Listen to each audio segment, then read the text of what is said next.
God's promise of entering his rest still stands, so we ought to tremble with fear that some of you might fail to experience it. For this good news, that God has prepared this rest, has been announced to us just as it was to them. But it did them no good, because they didn't share the faith of those who listened to God.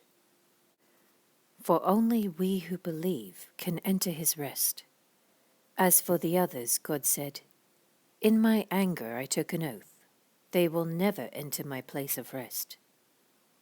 Even though this rest has been ready since he made the world, we know it is ready because of the place in the scriptures where it mentions the seventh day.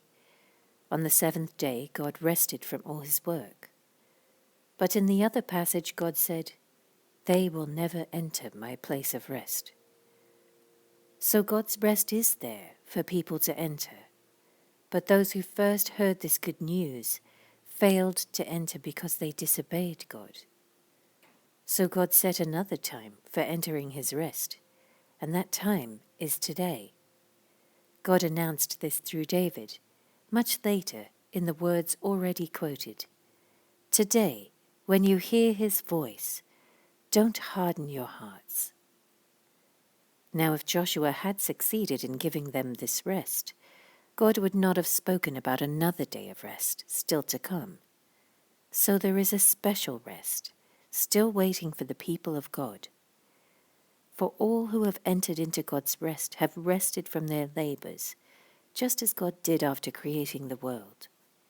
So let us do our best to enter that rest.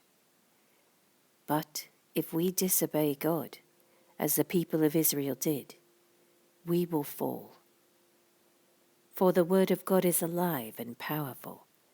It is sharper than the sharpest two-edged sword, cutting between soul and spirit, between joint and marrow. It exposes our innermost thoughts and desires. Nothing in all creation is hidden from God. Everything is naked and exposed before his eyes, and he is the one to whom we are accountable. So then, since we have a great high priest who has entered heaven, Jesus, the Son of God, let us hold firmly to what we believe.